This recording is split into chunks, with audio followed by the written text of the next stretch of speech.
Pecha Kucha 201, Nier Automata, and Vampire the Masquerade Bloodlines. So I spent my week playing two games that one of them's definitely a cult classic. The other one might be, but it might not be. I'm not entirely sure. We'll talk about Nier first. The one that might not be. So I've played this game before. I went back to it because it does a lot of interesting things. Published by Square Enix, but made by Platinum Games. I think arguably it's a 9 out of 10 game that kind of, some of the stuff's so weird it drops itself down to a 7 or a 6 out of 10 game. It's difficult to say. It's got excellent mechanical design, but some very lousy actual character design and a very poor cast of characters, with maybe one personality going through what is arguably 5 main characters, but I don't know, I'd want to say that there's even one, to be honest. This game is underpinned by a lot of questioning, but why, by the player, in my opinion. You're playing as a bunch of androids fighting a war against different robots, and it's like everything the game tells you, you go, but why? Why is the main character wearing a blindfold, but they can still see? Why do you accept side quests from the people you're supposed to be killing? And what it makes me think of is Batman and Robin. Why does Batman have a 10-year-old sidekick? The real answer is because in the 1960s, comic books sold more when they had 10-year-old sidekicks, so Batman got a Robin. And that's the same thing with Nier Automata. Everything in this game was done by a game development team trying to make a game, but not really being able to insulate their decisions within the game world. And speaking of Batman and Robin, I was watching a Comic Tropes episode about the very idea of the sidekick. Brat Pack was written in the 80s. It's super duper uber cynical. And it clearly knows about the history of sidekicks, and that made me think, let me just draw some distasteful stuff about the fact that, you know, in the 80s, DC Comics actually did a poll to the general audience, should we kill off Robin? The jury came in, and Robin was beaten to death with a crowbar. This is, well, it's not that it's been retconned, but whatever. So I'm just drawing, while trying to not dwell on any details. The Joker, like, with dead Robin, here's what you wanted, and I'm trying to draw it as cartoony as I can, really to force myself to finish it, because I'm in between playing two monstrously large games. So I did my first draft, my second draft, where the Joker looks a little bit more like the Joker. I kind of want Batman in the background to be Adam West's Batman with the trunks more than the Y-fronts, because, I don't know, if a grown man has to wear this costume, he looks less ridiculous like that. Could do with a couple more drafts, but I was too busy playing Vampire the Masquerade. I was also watching some random Japanese guy draw random manga. I don't know if this guy's even a professional comic book artist or what. But watching a guy draw manga with his construction lines, which have almost no detail, and then just drawing manga characters on top, it's therapeutic, it's instructional, but I don't know. It's definitely something to do. Okay, third narrative game I was watching this week. Let's Plays for horror games. You know, only plays a few horror games. I watch for the entertainment. They were playing a game called No One Lives Under the Lighthouse. It's Lovecraftian horror.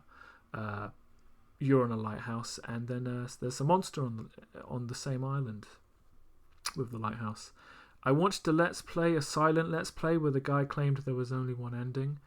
And then it turns out the game's got like 4 endings. It's such a dangerous thing in 2020 for you to make a statement that's not true.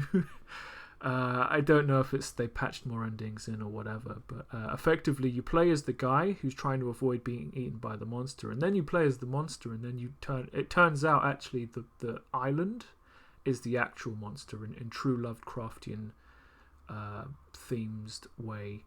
It's very interesting. It's very confusing.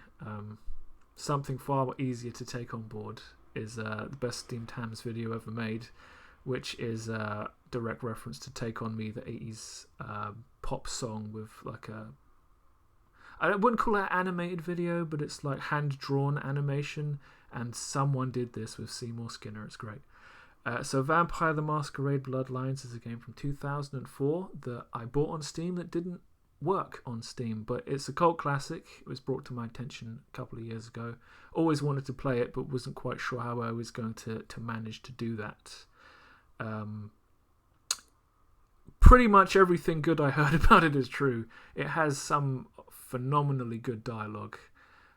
It's got incredibly good facial animations, better than a lot of the Elder Scrolls games I've played. Every once in a while, I realise that the characters are actually acting like real people.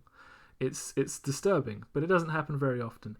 The game also has a very kind of interesting horror-themed bit where you go into a hotel near the start, and the irony of a vampire being afraid of ghosts is hilarious. It's you'll either get caught by the jump scares or you'll laugh, but either way, it's a good time. And as I said, the quality of the writing is you can tell somebody read some fucking books, because like this one character just talking about death and the fact that death is the reason people do anything in the first place. I read a book by Derren Brown that was massive, and that was effectively the entire point of the book. He was making that statement and backing it up with his information from other sources. And this is a picture of the most dangerous enemy in this game, doors. Because this game doesn't work very well, and sometimes you'll open a door and the door will open in your face and you can't get through, or it will open and you still can't get through. The coding it's a shambles, and it's evidenced here. I'm trying to use a lift. There's a green reticle in the middle of the screen, which is where I'm pointing. I click on that, I interact with things. I'm trying to go to the 4th floor. I have to put the reticle on the button, the 4 button on the elevator panel. I am aiming at where the game thinks the button is for me to push the button. Can you see the difference between the number 4 at the top of the image and that green reticle dead center in the screen? This is the sad clown of the week, right? This is one of the best games I've played. It's clearly a cult classic.